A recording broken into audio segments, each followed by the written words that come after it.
Late me explain you this law through a personal example. कल मेरी friend का मुझे कॉल आया, उसने कहा she went to a party, had a drink and thought to drive back home. So while she was on her way back home, traffic police वाले ने उसको रोक लिया और उसका अल्कोहल टेस्ट करने को कहा। शी गॉट टेरिफाइड कि ड्रिंक तो करी हुई है, चलान तो पे करना ही पड़ेगा, but she was amazed because he permitted her to go without paying any challan. अब इसके केस में as an he was a genuine person, but we all know that not all are genuine, most are corrupt. तो ऐसे case में it is important to know the law on drink and drive.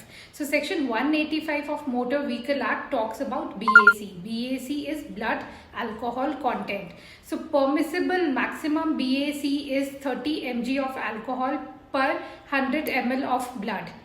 तो अगर आपका BAC with in the permissible limits है तो इस case में आपको चालान पे नहीं करना, बट अगर आपका BAC beyond the permissible limit है तो आपको चालान पे करना पड़ेगा।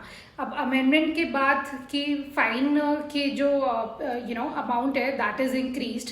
अगर फर्स्ट टाइम ऑफेंस है तो maximum fine is 10,000 plus 6 months imprisonment.